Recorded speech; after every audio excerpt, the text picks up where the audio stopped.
Welcome to the 2020 Vancouver Podcast Festival at Home Edition, showcasing the best storytellers and audio producers from Vancouver, Canada. Hello, Vancouver! And across the globe, live from our home to yours. I love the collective spirit. This year, the festival might look and sound a bit different, but we're excited to bring you 5 days of innovative virtual panels. Who are we reaching? Who are we going for? Just speak from the heart. Workshops. Very insightful and live events. Hey, Nora. Hey, Sandy. I'm Elamine Abdul Mahmoud, and this is Pop Chat. Including Van Podfest's first ever pitch session. That's probably one of the first things I recommend to anyone. Learn the ins and outs of podcast production. From technical to story editing. From industry experts. Uncover the investigative secrets of CBC's Brainwashed. He said it's devastating. In conversation with host Michelle Shepard. I'm Michelle Shepard, and this is Brainwashed. And connect at the Happy Hour Social. With me, Andrea Warner of Pop This and CBC's Pop Chat. And me, Hannah McGregor of Which Please. From our home to yours. Join us for the 3rd annual Vancouver Podcast Festival at Home Edition, running November 18th to 22nd. Get your tickets now at vanpodfest.ca. See you online.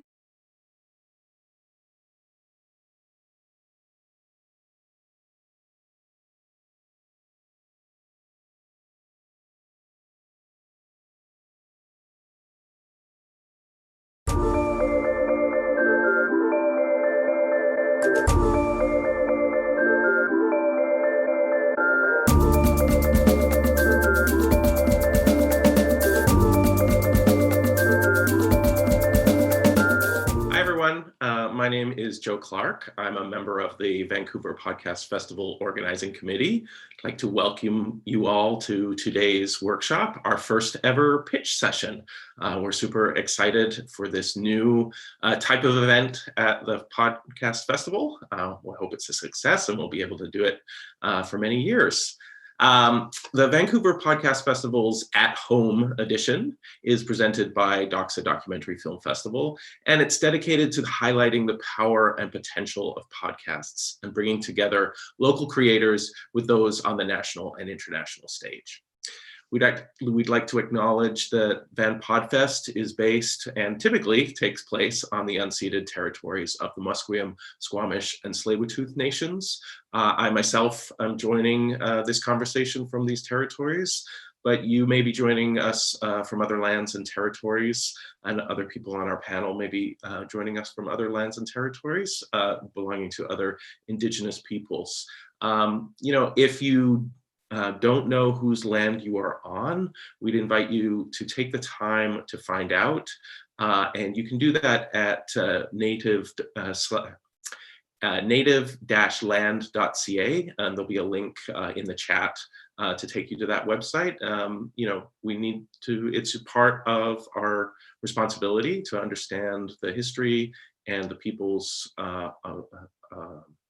for whom the land we live on and work on belongs. A few thank yous. I'd like to thank our premier partners, the Vancouver Public Library, SFU Woodwards, and CBC Podcasts. I'd also like to thank our premier media partner, CBC Vancouver, and our major partners, TELUS STORYHIVE and Creative BC. We'd like to thank them all for their support of today's event. We'd also, of course, like to thank our volunteers and our audience members for joining us. Thank you to everyone. You can give yourselves a round of applause. Support. If you love podcasts and you want to support the Vancouver Podcast Festival, you can donate online at www.vanpodfest.ca/donate. We know that these are financially difficult times for many people, and so we appreciate any amount of support. We really do appreciate that, especially at this time. If you do make a donation of $20 or more, you'll receive a very special Van Podfest enamel pin. I'm wearing one right here. And you can also spread the word. So if you can't afford to donate, but you want to support the festival, please help us by spreading the word to bring new listeners into the fold. You can share our hashtag VanPodFest, hashtag VanPodFest on Twitter, Facebook, and Instagram. And finally, we'd love to hear your feedback. We have an audience survey at vanpodfest.ca/survey, and you can help make next year's festival even better than this one. We're hoping that next year's festival will be at least partially in face-to-face, but we probably will continue to have online sessions. And so if you have feedback, we'd love to hear it. And that brings us to today's event. Today, 4 BC-based podcasters will be given the opportunity to hear feedback on their best podcast pitch from experienced podcast network producers and editors. We're excited. Like I said, this is the first time we're doing this event, so we're really excited. And it's my pleasure to pass you over to Faith Fundal, our host for this session. Thanks very much, and welcome everyone. My name is Faith Fundal. My pronouns are they and them, and I'm the host of the CBC British Columbia original podcast, They and Us. And welcome wherever you are. I'm today in the unceded territory of the Lheidli T'enneh Nation. As Joe mentioned, 4 BC-based productions, podcasters, and podcast duos are going to take the center stage tonight to give their best podcast show pitch in front of a live audience, which is you. And our pitchers are currently in the virtual green room. They're getting ready, but we will meet each of them as they put their podcast pitching skills to the test here at Van Podfest. Now, to provide their expert feedback on the pitches tonight, we have a distinguished guest, a panel of experts, guests. Senior Manager of Community Initiatives for TELUS STORYHIVE, Alfred Matining, is here. Executive Producer and Co-Founder of CBC Podcasts, Arif Noorani. Managing Editor of Podcasts at Canadaland, Emmy Award-winning producer, Andre Schmidt, and finally, Executive Producer of Production at Antica Productions and award-winning journalist as well, Kathleen Goldhar. Unfortunately, because of unforeseen circumstances, one of our scheduled panelists, Ryan McMahon, will be unable to join us this evening. Now, in addition to the feedback the pitchers will hear as part of the session this evening, all of our panelists will be providing additional written notes to each of the podcasts after the show. And at the end of tonight's event, we'll have some time for a Q&A as well with our panel of experts. So if you have any questions, just drop them in the chat, please. So let's first go to our Senior Manager of Community Initiatives for TELUS STORYHIVE, Alfred Matining. We want to ask you, what do you think makes a good podcast pitch? What stands out to you? Thanks, Faith. I would say something that's quick, clear, concise. I would say give us the medium picture, not necessarily the big picture of what your idea is. And hopefully your pitch can kind of show us a range of emotions of, maybe that roller coaster ride that you're going to take us to. But yeah, so something that's quick and clear. What about you, Arif? You are with CBC Podcasts. What makes a good podcast pitch? I think for me, I look for an idea that's original and unique, and that can stand out in a really crowded space. There's 1.5 million podcasts. So knowing what else is out there and how you might stand out, I think also knowing clearly what your format is and who your audience might be. And then finally, that your idea fills some kind of need or want, that an audience will choose to press play in a completely on-demand universe? I remember thinking about who the audience would be for VNS, and it was a very, very difficult question to answer in the very beginning. What about you, Andreas Schmidt? What makes a good podcast pitch? Thank you for having me. We are always looking for what is the central idea that is really going to grab an audience, or what is the central narrative. If it's a narrative podcast, I'm big on understanding what the form is and what motivates that form. Why is that format the best one to get your ideas across and to share them with an audience? And I also like coming away with a sense of, it's a podcast. What's it going to sound like? What are the audio elements that you are working with that are unique, that will give it texture, that will make it come alive? What about you, Kathleen? What makes a good pitch? Well, everything that everybody said. But to add to that, I also, for me, it really is just quite quickly being able to hear it in my mind, and quite quickly being able to recognize the voice of that podcast and why it will stand out, and clearly where the tension is, where the narrative is going to be, and just exactly what I'm going to be able to hear. I've often heard the mind movie. It sounds like a big part of the pitch is part of that as well. Well, so good luck to our pitchers coming up here. Let's welcome our pitchers, Al Ross and Courtney D20, to the stage with their podcast pitch, Ad Creeps. Okay, so you got your classic Gap background, all white. All white. You got a line of very attractive people, but not too attractive. No. And they're wearing khakis. Big khakis. Big ass khakis. Oh, I love the 90s. Like, that style of pant has absolutely come all the way back into style. Right? Yeah. And they're also wearing like very, they're wearing gray shirts, sort of muted colors up top to really let the khakis pop, if such a thing were possible. And then one at a time, couples will come out of the line and do some swing dance moves. And when they do something really spectacular, like a big split leap, that bullet time will circle around them. Yeah, just some great moves, some great tunes. I want to tell you, there is one boy who again, as someone with that transmask perspective, as a kid, I saw him like, oh, I have a crush on him. And now I look and I'm like, no, I want to be him. 100%. Did you know who I'm talking about? Yeah. Haircut, split part, long Boy Meets World hair. Floppy.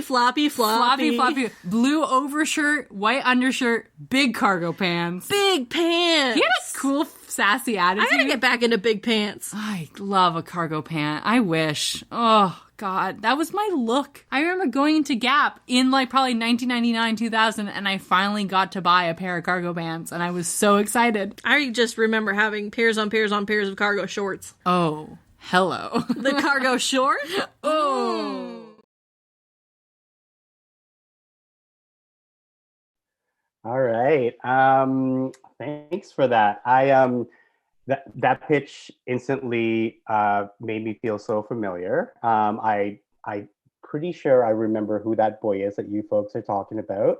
I'm pretty sure I went immediately to the Gap in Park Royal in West Vancouver, bought myself that cargo shorts, bought myself the vest. So like, you two definitely captured me already. It's something that was definitely familiar to me. So I immediately was grabbed by it. I love this idea of this kind of revision or envisionist queer lens that you're kind of going into looking at 20-year-old artifacts and revisiting it with lens that, like, me as a queer male, also I'm very interested in, because it really helps me either, validate the feelings that I have, or maybe kind of just completely turn around my opinion of what I was looking at then. It's also very obvious that you two are going to be playing off a dynamic that you have. And so I love that. So my first question for you two would be, what kind of dynamic do you have? Is it like fries and ketchup? Is it ham and pineapple? Or is it more like oil and water? So I'd love to hear what the dynamic is. Well, we've been friends since university. So 2005, 2006. And we're together, we grew up, we started out thinking we were both cis women. And as time went on, we're not. So as two trans mass people coming out of the closet almost together, we had this kind of friendship that kind of melded us together. So we finished each other's sentences frequently. Yes. And one of the big things about our podcast is not only is it a nonfiction media history podcast, it's also a podcast where two friends get together, have a conversation, and we love to try to make each other laugh. Awesome. I think I screwed up the format there. I think that you two, I was too excited, so I'm sorry that I interrupted. I think that you two were supposed to do a pitch first. I was too excited. I'm sorry. Well, I'm glad you're excited. Oh, I guess we'll pitch. Yeah, let's pitch. Let's do it. So I'm Courtney. I'm Al. And our podcast that we want to talk to you today is Ad Creeps. Ad Creeps is an upcoming comedy podcast where we dissect and correct the TV advertisements that raised us, phased us, and amazed us. Each episode will take a close look at a TV commercial that had an effect on society, that made an impression on us as kids, or were just like really bizarre or unexpected. Like I said before, this is a nonfiction media history podcast. First and foremost, we do a lot of research, but then we also are two best friends just getting together, recording a podcast and having a conversation and making each other laugh. So in terms of our format, we start out with a mystery TV advertisement, and one of us tells a historic story that connects to that TV advertisement. The advertisement is revealed and we watch it together. And we recap. That's what you heard in the little clip there. Me revealing the khaki ad to Al and Al reviewing it. We then plus it up for a modern audience. We take the ad and see, okay, what could it be like in 2020? And then our favorite, the thing that is closest to our hearts, we talk about a local advertisement. The thing that makes us really excited to do this podcast and to tell these stories is, like Courtney said, we grew up as closeted latchkey kids. You know, we were raised by television and cereal mascots. And now as adults, I'm a producer and writer. Courtney is a comedian and historian, and we have 5 years of podcast production experience between us, or with both of us. Yeah. And now we're non-binary adults, and we have a whole new perspective. You know, we were raised by TV, lumped into a box, a cis woman box that that advertising demographic can be so narrow and so harmful. And now we're part of a demographic that is so broad and so varied that it's almost hard to, you know, you couldn't advertise to us if you wanted to, but you could try. Yeah, they could try. You could try. You know, we love finding these hidden histories. We love compiling this information, similar to you might find in an online listicle. And while we know our generation does like to look at this history with nostalgic rose-colored glasses, we also want to talk about how sometimes the insidious intentions behind these advertisements can harm marginalized identities. So what we want is for you to laugh and to think of us as an aperitif for critical media consumption.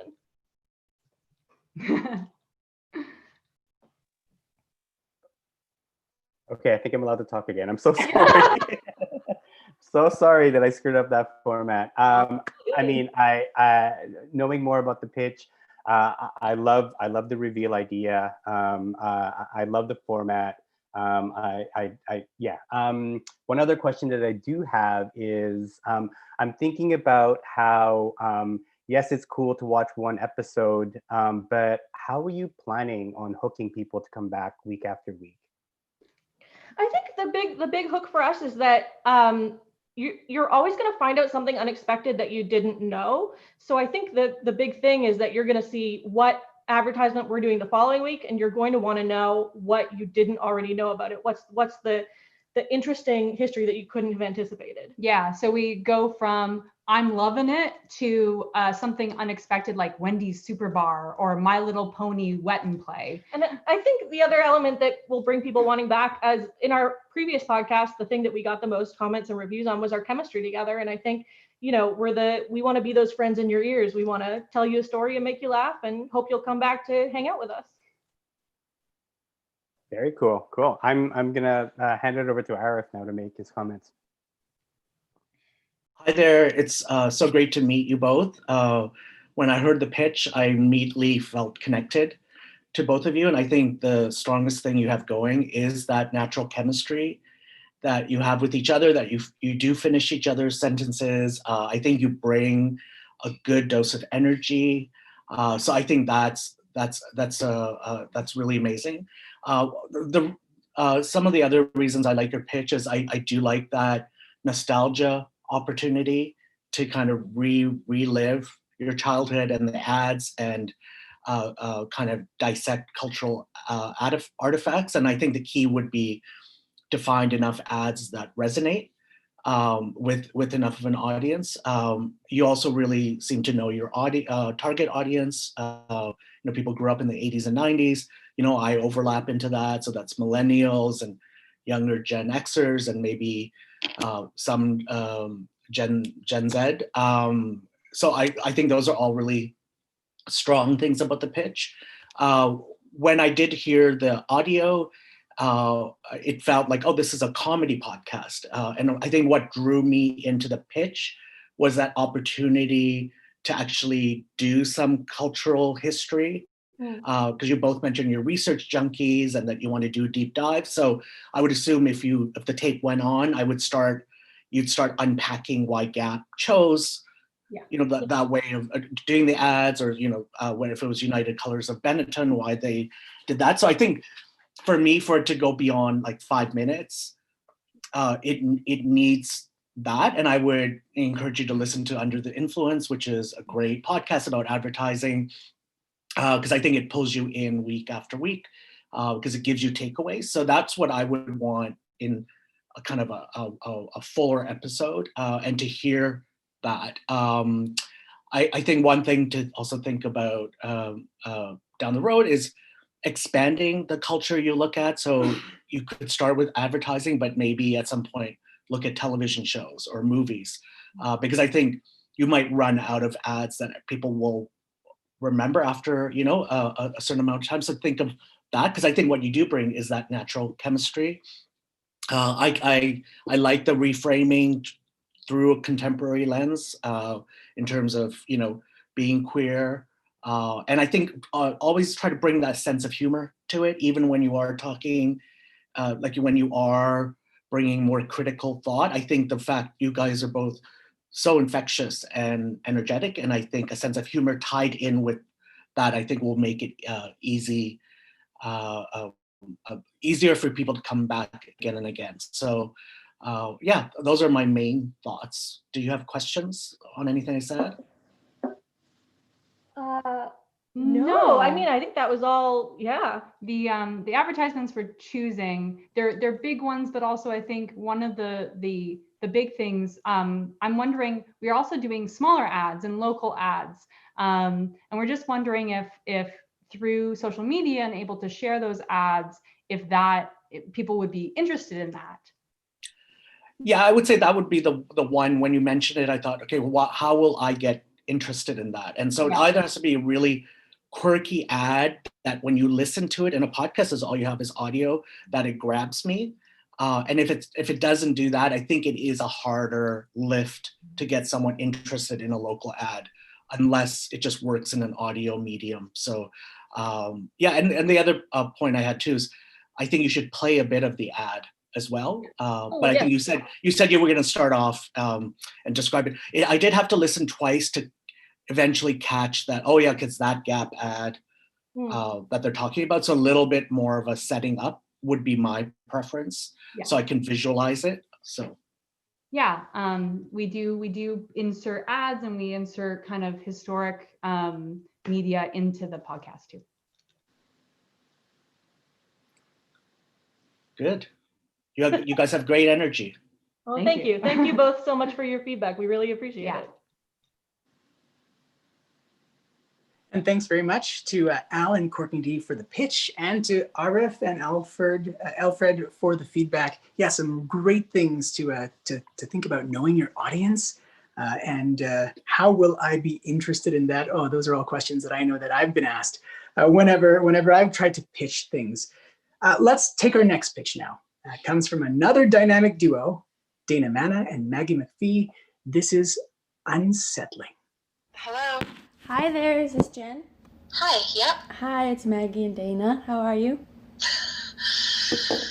Oh, I'm okay. Yeah. I just watched did you guys watch the Parliament thing? No. Yeah. They were talking about us in in Parliament, and they had a pro-pipeliner present. So that was interesting. Oh my God. It was actually really painful, and it just ended. So yeah, I'm trying to catch my breath. Yeah. So essentially, I went from a super pro-development. I was all gung-ho for this industry to happen, and it was that conversation with a government person that shifted my perspective. And then all of a sudden, the entire foundation that my whole life had been based on, that government and industry could never make bad decisions, that they would never intentionally put people at risk, or wildlife, or salmon. And if those things do happen, they're like exceptions. That foundation went crumbling underneath me. And all of a sudden, those dope-sucking, tree-hugging, hippie environmentalists that I had long used four-letter words to describe were all of a sudden the people who were right. What the fuck?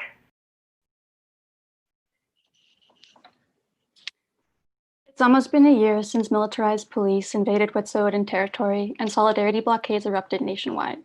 Since then, the consequences of Coastal GasLink building their natural gas pipeline across sovereign land continue to unfold, and similar conflicts ignite across Canada.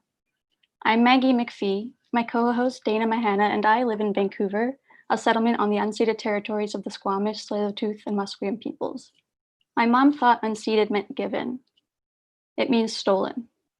Last year, as we joined the Wet'suwet'en demonstrations, Dana and I made Herculean attempts at piecing together a coherent story from disconnected and contradictory media coverage. It couldn't be done. Everyone else we spoke with felt equally overwhelmed. So Dana and I reached out to lawyers, economists, politicians, and Indigenous leaders. We learned everything we thought we knew about Canada was wrong. Our conversations uncovered a web of corruption bent on funneling profits into the pockets of multinational corporations at the cost of communities and ecosystems. The Wet'suwet'en issue is a microcosm of a global fight to protect people and the land, and the strategies are endlessly simple, sensible, and even economical. But don't take it from us, take it from the experts. We weave their stories, philosophies, and pragmatic solutions over 13 thematic episodes. Each conversation reveals how the environment, politics, media, and more are all connected. Dana and I begin unsettling with little knowledge and a lot of curiosity. We are consistently shocked, humbled, and heartbroken. We also laugh a lot. We help connect the dots with research and unpack tricky terms.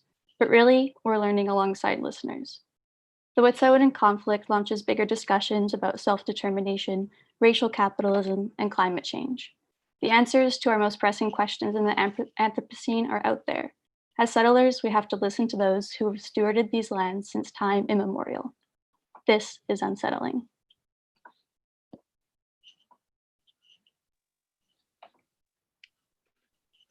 Thanks, Maggie. I'm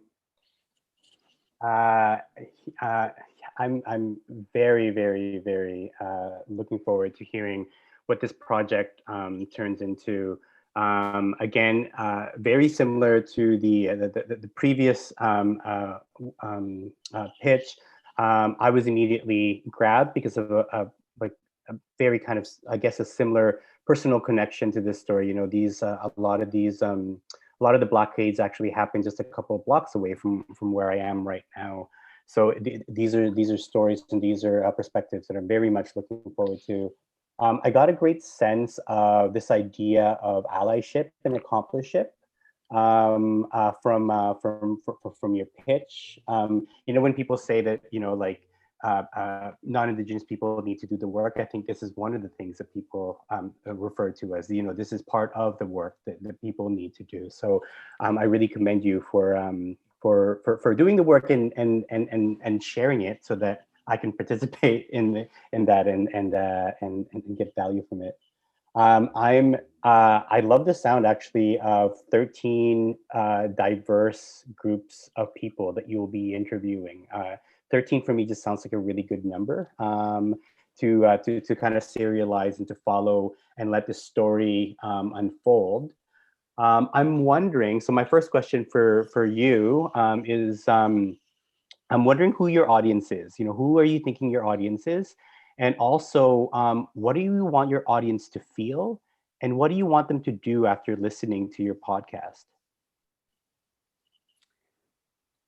So it might be a bit of a cliche that we think our audience is everyone, and definitely can specify that a bit, but really, we learned so much. And so I think even if you are a person who has a relative like foundation of knowledge about these types of things, like you're still going to learn something new from these interviews. But definitely we are also thinking about settlers and trying to connect with them. And in terms of how we want people to feel, well, I guess we want them to feel shocked and also humbled and also heartbroken, as we are feeling those emotions, as we're talking and learning, uncovering more and more about what's going on. But we also want them to feel hopeful, because there really are solutions that are out there that are in practice. And what we need is to educate people about those solutions. So hopefully with that education, people would understand, have a bit of a clearer idea of, okay, what can we do? And yeah.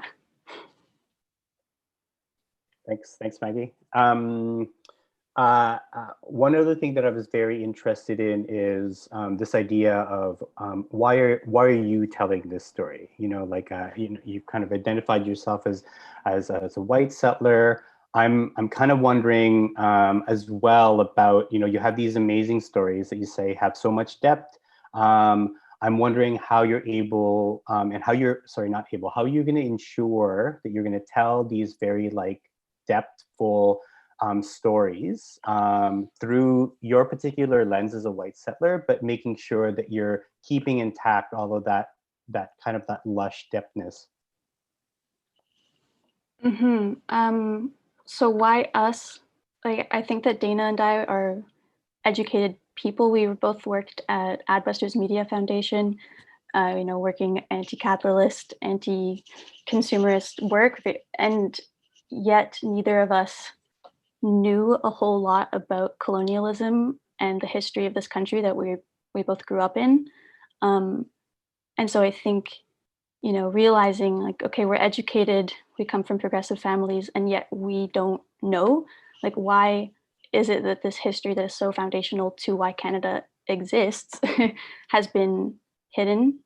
And so coming to these stories as people who are really trying to be self-aware of our position and trying to be as empathetic and curious and open-minded as possible, because I really do think that is part of the work of being a settler here. And I just hope that people who also feel like they don't understand this history feel like they can come to this podcast without being embarrassed about that lack of knowledge, and identify with Dana and I as we sort of unlearn our colonial mindsets. Thank you. I think there's something about that kind of nuance that you're talking about there, where you understanding your intersectionality, but also offering the knowledge that you're providing. So very, very, very much looking forward to seeing how this progresses. Thank you. Thanks, Maggie. The two interview clips that you presented were quite gripping, even though there's not a lot of setup for them in the trailer.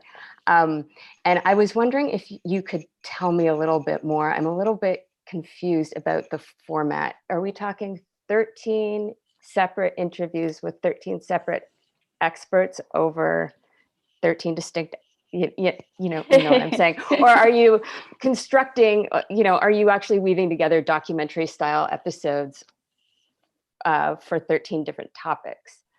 Yeah, it's more the latter, 13 thematic episodes, because we found that everyone that we talked to, they were experts in their fields, but they also had such a broad range of knowledge about other things. So many of them all talk about the history. So many of them all talk about climate change. So we found that it would be more helpful to take each subject and weave our conversations naturally so that they cover the kind of arc of that subject. And I think the reason we like that format is because it really demonstrates how all these things are connected. They all relate to one another. They're not separate. Are you adding your own narration into that, or are you literally just weaving? It's sort of like an audio collage. We will be talking about the narrative of what's going on at this moment in time as Dana and I are talking to our different interviewees.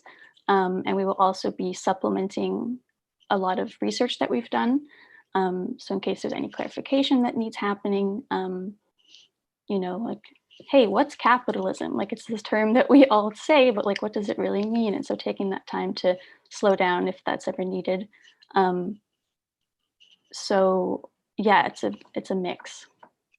And then over the course of the 13 episodes, like how did you determine, or how are you thinking about determining what the arc of that 13 episodes look like, and where you start with your audience and what they come away with at the end, and sort of how you keep them with you over that period of time? So we start off with Jen, who is the first person you heard talk in the audio clip, because she is a Wet'suwet'en member, and she is on those territories and experienced all of the action as it was happening. And when we first catch up with her is when the blockades are sort of at their peak. And introducing, okay, what's the problem? What are the specifics? Because there was so much confusion about, the hereditary chiefs versus the elected band council. So really nailing down those questions, and then kind of using those specifics to sort of anchor these bigger, more philosophical questions about, how do we relate to one another? How do we relate to the land? How do we relate to the past and the future? And then our final episode, we connect with Jen again. And at this point, a few months have elapsed. The pandemic is in full swing. And she provides some updates, but also has these stories about how, they are reconnecting with the land and planting their gardens, and just, I don't know, I guess rooting it back to this one place, this one specific example. I'm just going to leave you with one thought that I don't even know if it's helpful, but I've been thinking about it a lot as another white settler who tells stories, which is that I think your intention in this comes across very clearly, as Alfred was saying, like in the spirit of allyship, and it's important work to do, for all of us to think through these things on our own. There is something that worries me in the construction of this story, like this narrative of the two of you taking on this story from the point of we had no idea, we're totally ignorant about this. How could we have known there wasn't enough media production about it? Because I do think that there's a tendency in Canada to have this, and I'm not saying you personally are doing this, but there's a tendency to have this historical and cultural and economic and political amnesia, right? Which every generation has to rediscover that the land was stolen. And every generation has to elect a government that's going to talk about reconciliation and, hold inquiries and write new reports. And it just puts off an inevitable, the thing that has to happen the most, which is, a nation to nation encounter and restitution of land and resources to stop the theft, right? And so sometimes I wonder when I think about telling these stories myself, is like, how much am I playing this into it? Because it is a useful device to be like, I didn't know this stuff. And listen, settler, like, come along with me. Don't feel defensive. Just come with me on this journey. But sometimes I think we're also just, again, reifying this amnesia that just pushes everything down the line. So I'd love to hear your response to that, but it's also, I don't expect a full-fledged response here. Yeah, that is something that I mean, every day Dana and I are like, this is, what does this work really mean? And it's a question that we grapple with constantly. And there's no easy answer. But in terms of reifying amnesia, like, that is definitely something to keep in mind. And we really want to point out that solutions exist. There have been treaties written to say, there's like 400 different actionable steps that have been produced by people as to like rectifying these issues, and yet the Trudeau government actually hasn't implemented any of them. But yes, like, the amnesia it's difficult because Dana and I grew up here and we didn't ever hear about these issues. Thank you. Some great insights from Andrea and Alfred. That was Maggie McPhee, who's also with Dana Mahana with Unsettling. Next up to the podium this evening is picture and music journalist Jason Shores. This is Scream Therapy. Welcome to Scream Therapy. I'm your host, Jason Shores. In October of 2018, I found myself in the hospital sitting across from a psychiatrist who was telling me that I was bipolar. I was released with a bunch of medication and laid on the couch for about a week. I had my iTunes library on shuffle, trying to shake the hornet's nest from my head. Ever since I was a kid, I've been using music for therapy and as a way to escape. Punk rock and mental health have always been connected. This podcast looks at that connection through the lens of different guests. This is Scream Therapy.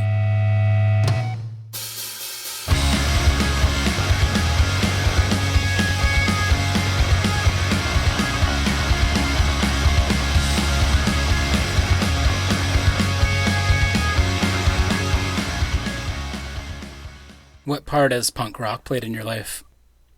I mean, it saved my life. I mean, I'd be dead.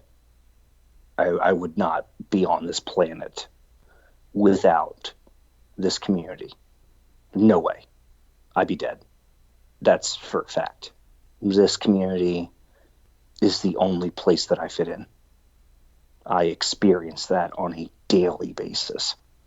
Daily basis. Most of my life is pretending. I have a professional life where I pretend.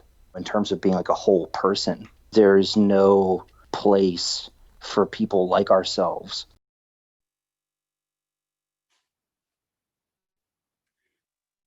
Hi. So I wrote a script. I've been writing scripts all week because I thought I wanted to have it perfect. And I went for a walk today and just decided to throw it out. I don't really feel like it does the podcast justice.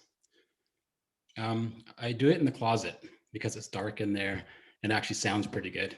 And I close my eyes and I just can feel calm. And every single interview that I do, there's always this moment where it's quiet and I know this moment's coming. I know what the person's going to say, and they say punk rock saved my life. And every time it just gives me shivers.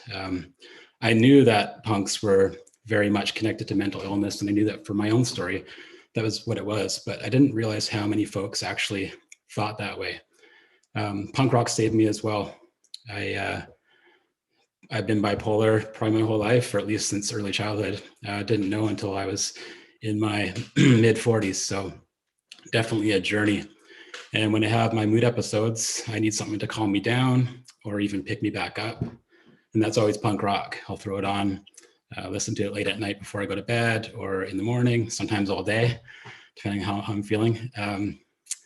And the way that I like to do the podcast is, as the host, I don't want to be talking a lot. I don't want to be the person that has the attention. I want the guests to be the ones that tell their stories. I do a lot of support group work. So I do facilitating for support groups for mental health. And the way that works is we basically just guide people and we support them. And that's how I think of the podcast. It's really about guiding. And I don't want to take up too much space in these stories.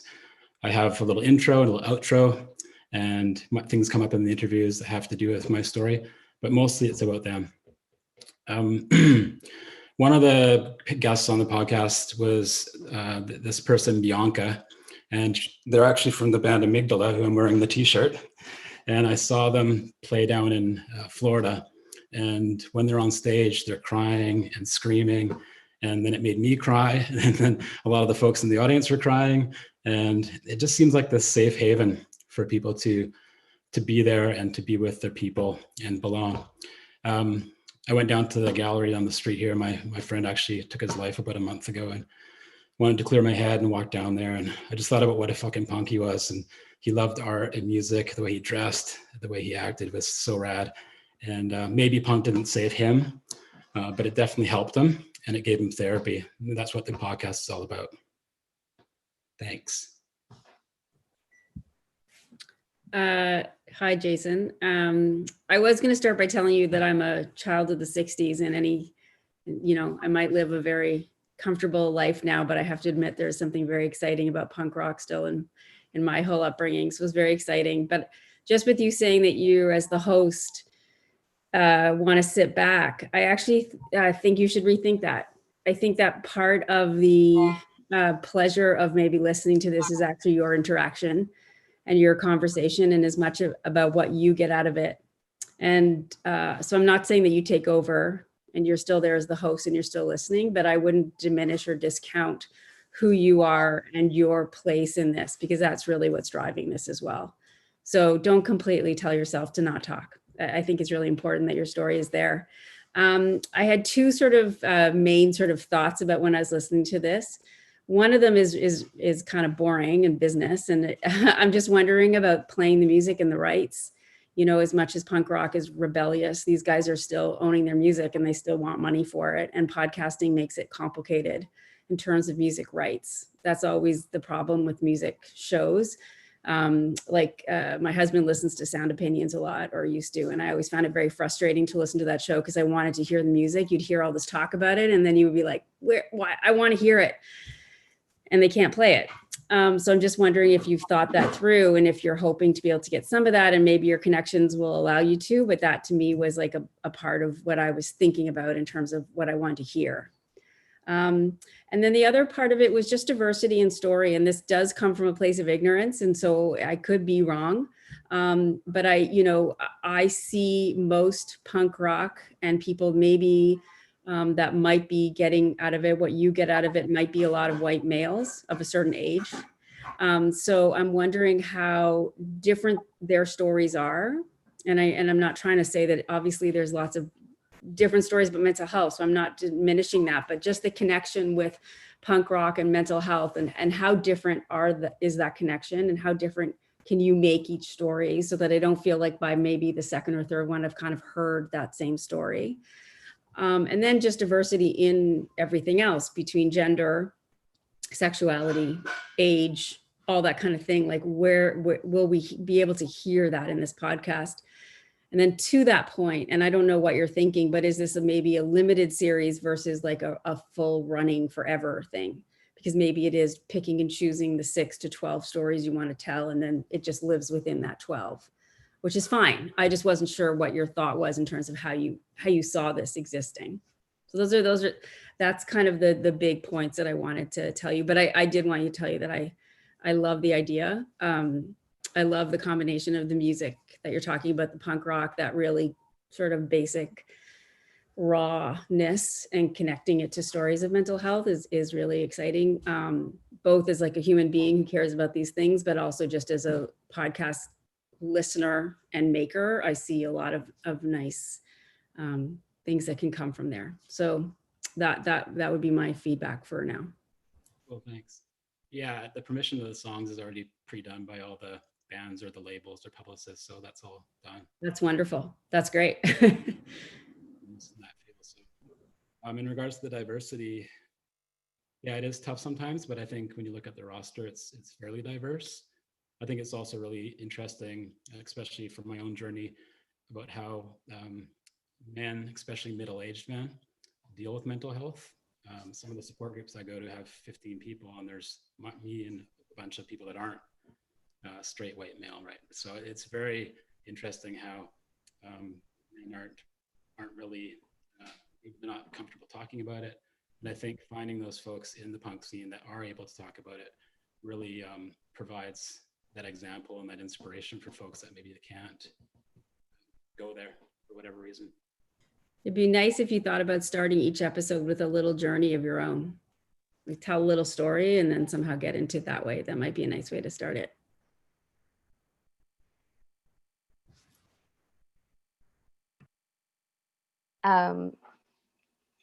Thanks, Jason. I love the idea of this podcast for very similar reasons. I was wondering, Kathleen was speaking about it in terms of rights and copyright, which is huge. And you were saying it's already cleared. But I was wondering if you could tell me more about how you're actually incorporating the artist's music into the episodes. I had a bit of like I'm not sure if we're allowed to do this. I listened to one of the episodes and it felt like after you get through the intro, it felt like a pretty straight ahead interview, which was great. And it's intimate. And I agree with Kathleen, you should speak more, I'm wondering how you think about incorporating the punk rock sound and that energy and the sort of highs and the lows of it into the podcast. Yeah, I've tried to do a little bit with that. Well, first of all, the podcast has, you heard the intro with a bit of music, and then it goes right into the band's music, maybe a 30-second clip, and then into the interview. But I have had ones where I've been a little bit fun, where I actually come in with a song in the middle of the interview. Someone will say something about a certain song, and then it'll come in and fade back out, and that's been really cool. And then at the end, there's a little bit of stuff there, but it would be nice to have more going on with the music side of things for sure. Yeah, it's just something that I find fascinating when people do it, and Song Exploder being like the sort of maximalist version of that music podcast. But especially if you have the bands and the labels cooperation, just being able to break down a particular moment of their life through, or like a particular struggle or a particular song through a set of tracks or through the music itself, I think would just bring a different dimension to it that will feel really right for the kind of podcast that it is. How are you choosing your interviewees? And it's sort of, I think I have a question that's like beside the diversity question that Kathleen asked earlier, which is sort of, for a number of people, and I sort of speak as this person, I guess, we loved punk music and we loved the ethos, but we hated the scene. The scene was not a welcoming place for XYZ reason. And I think that there might be a whole universe of those people out there. How are you thinking of like bringing those people into this podcast and just as a way of having a bigger variety of experience in it? Yeah. Well, one of the guests talked about how she was having a hard time with the punk scene because of how violent and male it was. It wasn't. She loved the punk scene and she loved what it stood for, but she's being turned away by it. And I think that was a really interesting episode. Also, one I just did that hasn't gone up yet is with a woman in Florida who was sexually assaulted at a couple of shows, and how that really, she really lost faith in the punk scene. She loved it so much, but she didn't feel more safe. I'm trying to go with those different stories, and having some doctors on there too who turned out to be punks, which was, I looked online, I hope these guys are actually doctors and punks, and that was a good coming with a different perspective as well. Yeah, and that was maybe my last question, which is what kind of sort of scientific medical guidance do you have as you create this over multiple episodes? Yeah, well, it's learning a lot of stuff in the last 2 years. Support groups, health coaching. I've done a lot of training. Support person. I'm not going to prescribe or be giving advice. Having the doctors on there helps, and also having some folks that are advocates has been really good. Yeah, I think I've just learned so much about mental health that I was able to put it in with my punk knowledge and make it like one thing. And that's been really liberating, but also pretty tough. Well, thank you for the podcast. I enjoyed what I heard. Thanks very much. That was Jason Schurz with Scream Therapy, and that was Kathleen and Andrea. Now, what a great pictures we've had so far. We've heard from so far. But last but not the least, our final pitch of the evening. Now, as you're watching, remember we will have a Q&A right after this next pitch. So if you have those questions, write them down. Our next pitch comes from local sports journalist Christina Haydanis. This is Opening the Playbook. If you love sports, get ready to dive in. But a warning, this isn't your traditional sports podcast. No, this one is all about women in sports, where we share stories about overcoming the odds. Over the years, like being told that you can't do something and told that, you're good, but you're just not quite good enough, did become a bit of a fuel for me. What it's like to be successful in a male-dominated world. I think originally they had no idea where to put me. As a panelist, was I a host? They really didn't know where I fit in. And it was because it was sort of unknown as a female player who was knowledgeable about the game to kind of come in. And share a healthy dose of inspiration. Most of the women's films, all women's films, have come from a place where we haven't been included. And so what the women have had to do is create their own space. Opening the Playbook is available wherever you get your podcasts.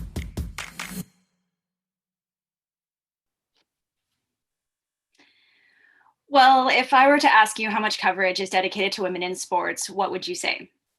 Research shows it is just 4%.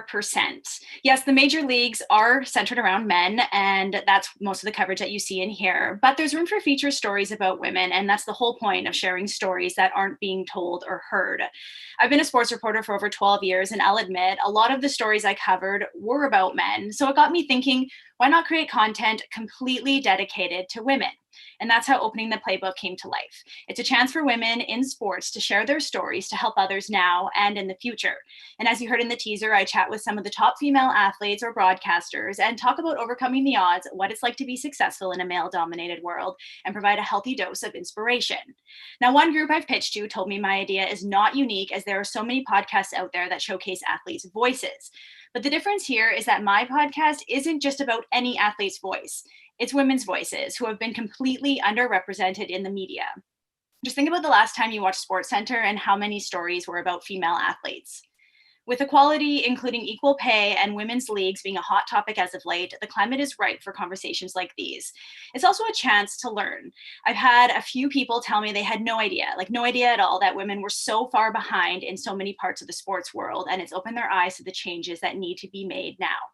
At the end of the podcast, I asked my guests, what's the number one thing they think needs to be changed for women in sports? And the overwhelming answer is more coverage. The equality movement is growing and bigger than all of us. And if I can be just a small part of that by sharing stories for those voices that need to be heard in order to raise awareness and create positive change, then I feel this podcast has the potential to make a difference. Thank you. Thanks, Christina. Also a podcast that really excited me for all the same reasons. And while I'm not a sports nut, what does excite me about sport is the stories that actually are told all the time through sport. And of course, as a woman in a field where sometimes it's not so easy to be a woman, that also was exciting to me. So it definitely has a place that I think. And but I had a couple of just questions I wanted to ask you about this. And you have a very strong voice, and I love your delivery. And I think you are very much somebody that I think can bring this to the fold. I do worry about an overcrowded medium of a lot of sports podcasts, but I think you know that. And I think that there's room for those things. It means also that people want to listen to sports podcasts. So I don't feel like that's necessarily always the reason behind it.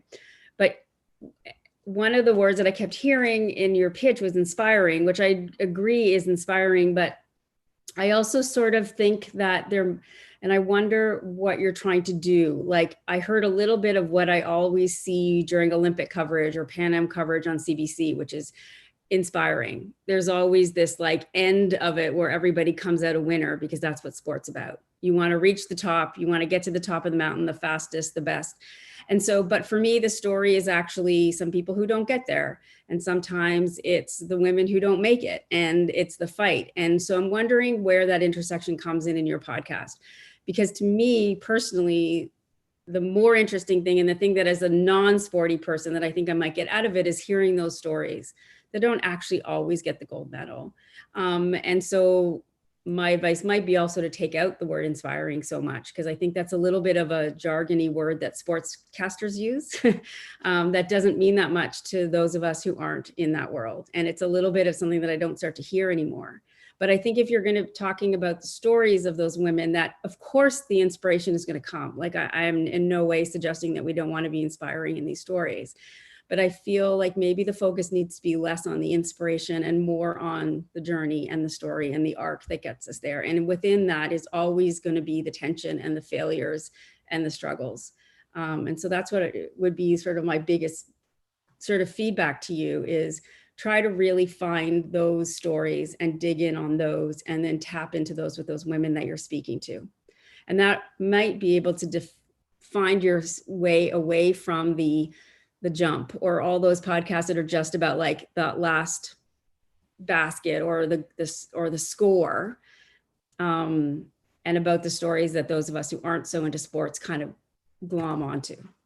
So that would be sort of my reaction or my feedback for you. No, that's great. I never really thought about it that way for the inspiration. So I'm definitely gonna take that and use that. And I do try to ask them their struggles, what their big, what it's like, you said, to maybe not win the gold medal, and kind of go from there. But there are always ways. Like lately, I've been trying to develop that more a little bit to get those heart-wrenching stories that maybe it's just like, oh, like we were so close and it felt like this, or I never made the team, or things like that. So I do appreciate just like the men who are out there doing the work every day and are doing the work but aren't rising to some top of something, but they definitely are still part of that industry and part of the struggle to get women what they deserve in that industry, for sure.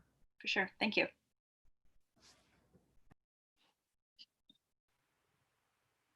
Sorry, I mute myself. Hi, Christina. Hi. Yeah, I was excited to talk more about this pitch. I agree with you.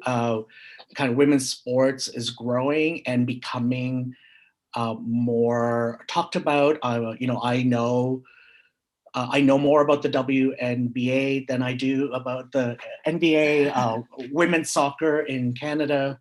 Yeah. I know the players, and I don't know the ones in men's soccer. So I think you're picking an area that I think will only grow in coverage and popularity. And I totally agree with Kathleen that you sound really confident and natural. And I did listen to other podcasts where there was a female host, and it was a female athlete, and you stood out, from the two I listened to. So I think that's really good. And I, listened to some of your back catalog, and you seem to have access to some guests. You sound really professional. So I assume like part of why you're here is you want to kind of look to grow your audience and grow the podcast. Is that sort of the main goal for you, given you do hit a lot of the other check marks?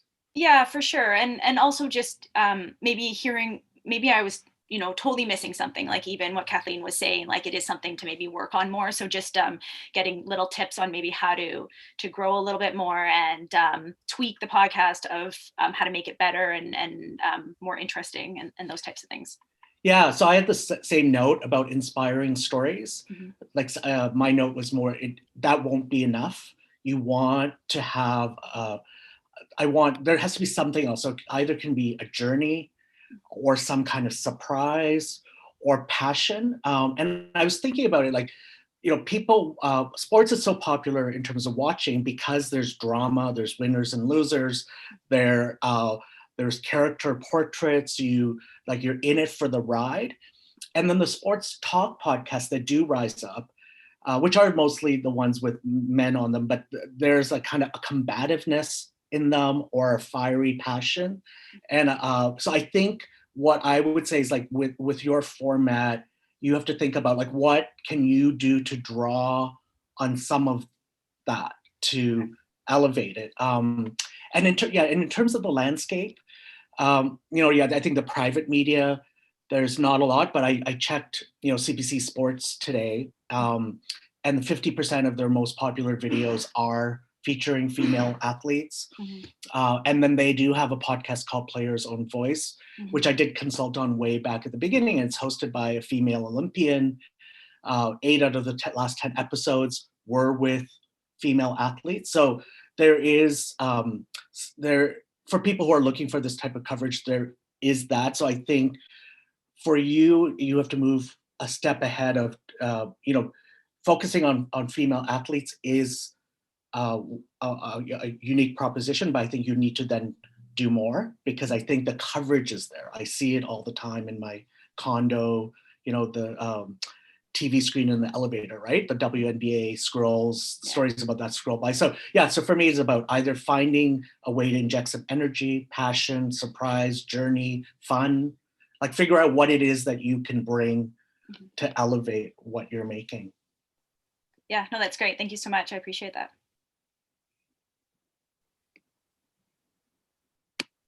Excellent. Thanks very much for that feedback. That's Kathleen and Arif, and that was sports journalist Christina Haydanis. Big congratulations to all of our pitchers tonight, and thanks to our esteemed panel of judges for their expert feedback. Well, we have all of these experts here in the room for us. We'd like to take a bit of time now for questions from the audience. So if you have any questions, the floor is open. Please use the chat function to submit your podcast pitch questions, and I can bring them forward to our panelists. Now, I'm just going to look at some of these questions here, so bear with me, folks. One of the questions that we have is from Aaron Shaw. For the panel, how much does the experience, knowledge of the hosts, producers play into what you greenlight? Can a host be learning about the subjects along the way? And if so, does it require a different approach? Any tips for non-expert producers? Who'd like to take this question on? I don't mind. I think there's a lot of questions in there. I feel like there's more than one. I certainly want my host to be discovering along the way, because then it's because the host steps in for me. And so I don't want it to feel like they know everything.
Okay, we're back, I think.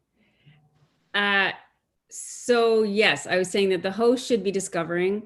I think a producer does need some experience because there's a lot that goes into both the pre-work and the post-production. And so you'd be better off if you're an AP or somebody learning to get yourself connected to somebody who knows what they're doing. Sorry, between the technical difficulties and that question, I hope I answered some of those ideas, but please, I'll pass it off to the rest of the.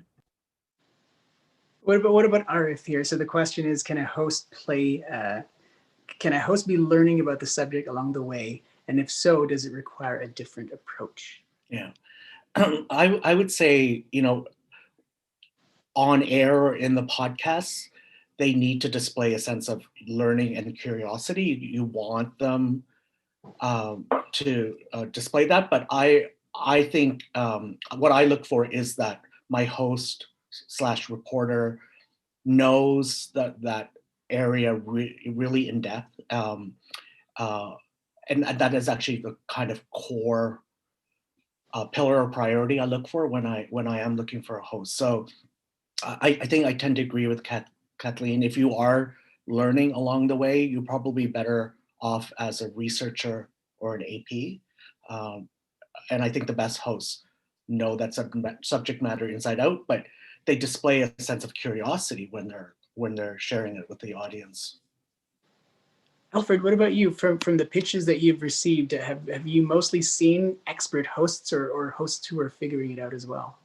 You know what? I gotta admit, we are a film. We're a film funding fund, and this is actually the first time that we've launched the podcast edition. So maybe ask me in about 2 months, and I can give you a thorough answer for that.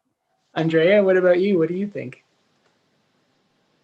From what I am commissioning right now, which is mostly one-off reports or contributions, documentaries, tape talks for the flagship podcast, there I'm really looking for a reporter or a reporter producer less than a host. And I do want that person to have a grounding in the material that they are working with, even though, of course, we're journalists. So if you're not curious while you're doing it, why are you doing it? So both things need to be there. And they need to be able to, they need to know the subject well enough to be able to explain to an audience why what they're telling them is important and why it's potentially new, or it's potentially groundbreaking, or it's potentially exciting. And I don't think you can know those things without having a grounding in it. I think, our hosts for the more serialized podcasts, similarly they don't necessarily need to be reporters, and they don't need, there needs, if you're going to listen to somebody tell a narrative that's scripted and produced over 6 or 8 episodes, there needs to be a reason why that person is doing it. And that may not be expertise in a traditional, like I went to school and got a PhD in the subject matter, but there needs to be some lived experience and a facility with telling that particular story that makes them the great guide to the podcast. In terms of producing, sorry. Please go ahead. No, in terms of producers on our flagship podcast, I'm working with contributors who have 0 audio experience, and we can support you in that. If you have a great pitch that you have access to that nobody else does. We also love working with, very experienced audio producers who can work with us and bring us something that is complete. What about this question from Stacy C? I'd love to hear what some of the biggest pitch fails are that the judges have had. Let's stay with you, Andrea. What's the biggest fail that you've heard from a pitch? So a lot of I'm going to be honest, this is my first podcast pitch because I come from documentary land. And but when I get pitches that are fails, it's on paper, it's very much pitches that tell me a topic and tell me that I should really be interested in it, but don't give me any sense of all the things we've just been talking about, right? What the format is going to be, what the elements are, what's going to make it, like, how's it going to sound? What's the material that people are working with, the sonic material?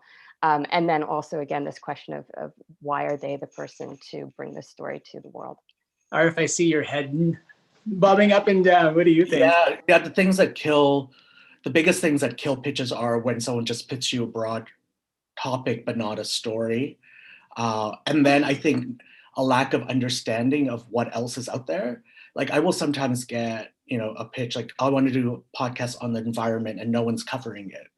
And that's just not true, right? Like it just, so to not know what else is out there and to not be aware of what you will need to do to make that successful. And it has to be a narrative, character, surprise, tension, all those kinds of things. But I get lots of ones that are just, okay, they just don't hit.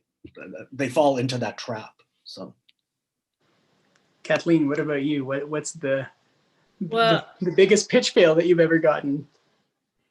I mean, it's hard to remember like the biggest pitch fail, but it's the same story. But it's always like, well, I have this idea, and I sort of like think we could do something like this, and you're like, ugh.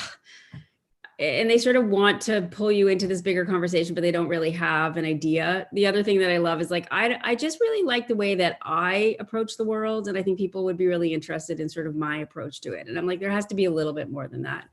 And then thirdly, I often find that because podcasting is so popular now, and I think the best ones sound seamless and easy.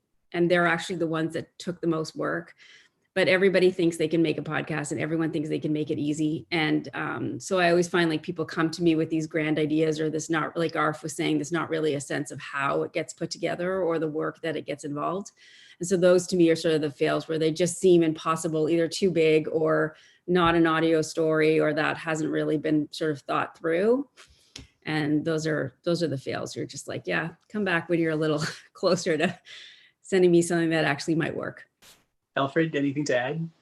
I mean, I would actually add that, so at StoryHive, we work primarily with emerging and mid-career filmmakers, but also now podcasters. I would actually just like to flag to everyone that in the next couple of months, we're going to be providing a bunch of resources from anything from pitching to audio storytelling to all those kinds of things for creators in BC and Alberta. So just a shameless plug here. If you're looking for resources and if you're an emerging podcaster, I would really encourage you to visit storyhive.com. And we currently have an edition right now where we're handing out grants for pitches. We have another question from Hannah McGregor. I'm thinking about the point about cultural amnesia in Canada and wondering how we might frame informational podcasts without falling back on the nobody knew this framing. Who wants to take that on? I feel, if you don't mind if I jump in, I think if you're unpacking something for an audience that it might be new for them, I think framing it in the historical context and to show the precedent to it. So Secret Life of Canada is one of our podcasts, and it tells stories of Indigenous Canada, Black Canada. And it is aimed at a kind of 20 and 30 something audience that may not know about the Indian Act or may not know about a piece of history. So it explains it to them so they understand it, but it also does it in the context of the history behind it. So it kind of does both, because I think you have to meet people where they are, but then I think use that opportunity to show them how it's about part of something bigger. And we are really leaning into historical podcasts as a genre. So we have an umbrella title called Recall. And the first season is on the FLQ. The second season will be on different Black liberation movements. And the idea is to bridge that gap. Andrea, I think it was you who mentioned the cultural amnesia. Since I threw that out there. I mean, I agree with what Arif just said. I also think that it's important, if you're going to go down that road, to make sure that you speak with voice interviewees, interlocutors, who are the people who have been working on that topic for a long time, right? Because the reason you're able to discover it is because they have been doing the work for often for decades, and their teachers were doing the work before that. And so being explicit that this isn't coming out of nowhere, that even though we didn't know, or you may not know yet, there are people who have been studying and preserving stories and histories and trying to make them known for a long time, often as resistance itself, I think is important to honor. Alfred, this idea of cultural approaching this topic. How have you seen folks approach this topic in the pitches that you've heard? Yeah, I mean, I think definitely, Arif said something about meeting people where they're at is a really important thing to understand, but also asking as a content producer, like, why are you the one that's making this content? I think finding that kind of like in between meeting people where they're at and why are you telling this story? I think there's something kind of important about that, thinking about that timeline. I want to go to a different question here. We got a question from Sky Pillsbury. I hope I pronounced their name correctly. Question regarding judging. How much did the judges prep for this event? And did the prep help or detract from their ability to be present in their real-time judging? Who wants to go first? I see a big smile from Andrea. Do you want hours of prep? No, I'm a TV producer. I prep everything. Like, I over prep it. No, I was glad that I spent the multiple hours that I did prepping for this, and I don't know if my feedback was good at all or useful, but I do feel like it made me more able to be present and to be thoughtful and to respond to what I was hearing live. Arif, what about you? How did you prep for this, and did it help or detract? No, I spent I think about 3 hours, and I think it really helped. I think if you just listen to a pitch and then just give feedback, all you're doing is really giving feedback on their ability to pitch, right? Whereas I think I felt I had to listen to the episodes that the people had made. I had to look at the landscape. I had to think about it. Because this isn't a workshop for just how to pitch well, because what's behind your pitch is content and is execution and is ability to deliver. And I think definitely I wouldn't have done it any other way. Kathleen? I mean, we're all producers. I don't go into anything that isn't well figured out. But to Arf's point, I mean, the first time I heard it was when you guys sent me the information, and I had to listen a bunch of times, right? You can't go off the first one. You got to listen and think, and you have to, it'd be one thing to say, sure, that 30 seconds that I heard and you seem like a nice person, but we need some time so certainly I actually think not preparing would have detracted from our feedback. Alfred, what do you think? How did you prepare for this event? Yeah, for sure. I think definitely to prepare and to listen to it a bunch of times. Learning a little bit more about who they are would be great. So we just got a little bit of a blurb about their bio, but I think I'm such a nuanced context person that I would actually help me to understand who the people are that we're pitching. So just doing a little bit of research on that as well. We got another question from Sarah B. And Sarah asks, what podcast format do you find most flexible, evergreen? And conversely, what format is most tired or unsustainable? Who wants to go first?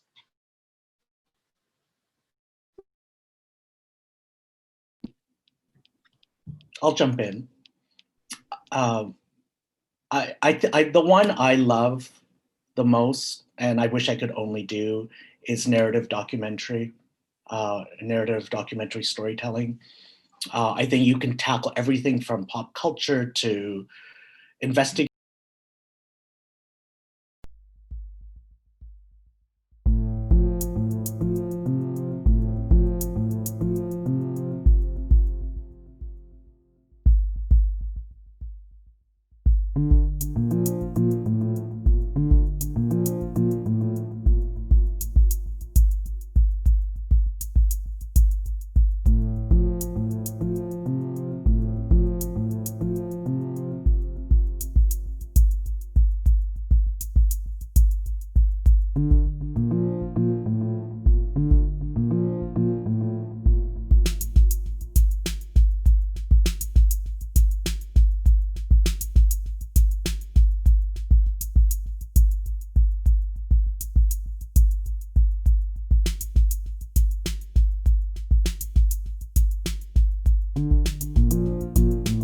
Okay, we're back, and we have our last question. Arif, go ahead.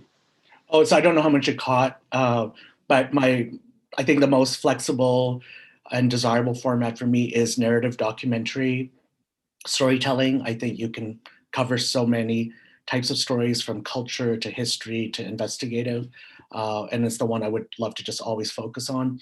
I think one that I don't think anything will die out because podcasting is just getting bigger and bigger, but I feel sort of this standard talk format. I wonder what it's bringing. There's so many podcasts that are just chat. We produce some of them, and we find it hard to keep audiences engaged. But it's the one that I have, I listen to the least. Alfred? I started listening to podcasts I think it was in 2008, and there's a couple of podcasts that I thought that I would ditch after a couple of episodes, but I'll listen to them. There's times where I listen to them and then I just fall out of love with them. But two people talking, for some reason, I just can't get sick of it. So I love that format, and I kind of want to see more innovative things happening to it, but I'm also really satisfied with just listening to two people talking, and they can just be in the background and I can be folding clothes. So I love it. Yeah. Andrea? So I'm new to podcast land. I love doc though. I love producing doc, and I love working with people and telling stories that way. I'm not sure if audiences love it as much as we love making it often. And, Evergreen for me is a really good in-depth, surprising interview with a strong interviewer who can really draw somebody out. In terms of what I'd be happy never to listen to again, probably true crime, but do I think I'm going to listen to it again? Probably. Any final thoughts from anyone? All right, well, that's a wrap for Van Podfest's first ever pitch session. Thank you again to our judges, pitchers, and of course to you, the podcast community here with us tonight. Don't forget to check out the rest of the exciting events taking place tomorrow, including the Producers Roundtable at 1 p.m. for more industry insights and best practices to take your podcast production to new heights.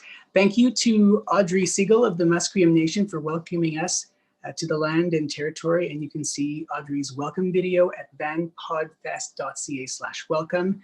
Earlier in the session, we talked about a link. You can go to native-land.ca. Of course, vanpodfest.ca/donate is a good place to go to. And a reminder that if you do have questions, you can always send them in to us. Thank you to our judges, Senior Manager of Community Initiatives for TELUS STORYHIVE, Alfred Matining, Executive Producer and Co-Founder of CBC Podcasts, Arif Noorani, Managing Editor of Podcasts at Canadaland, Emmy Award-winning producer Andrea Schmidt, and finally, Executive Producer of Production at Antica Productions and award-winning journalist Kathleen Goldhar. I'm Faith Fundal. Good night, everyone. Fantastic. A big thank you again to Faith for hosting our session, and to Kathleen, Alfred, Ryan, Arif, and Andrea for their expertise, and to the podcasters who gave us their pitches, and to all of you for attending via the internet. We miss spending time with everyone in person, but this year's online festival has really allowed us to, talk with podcasters from all over the country and the world.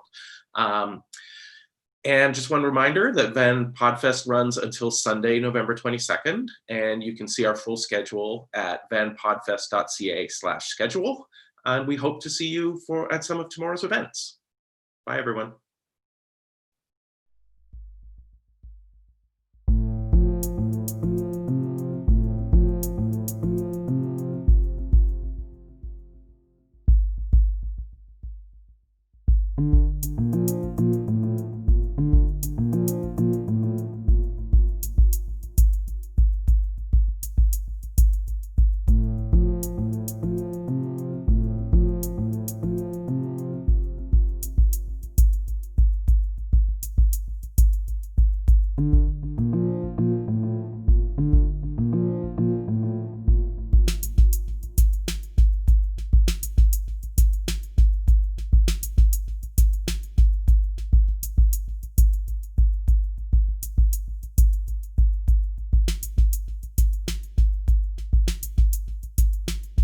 you.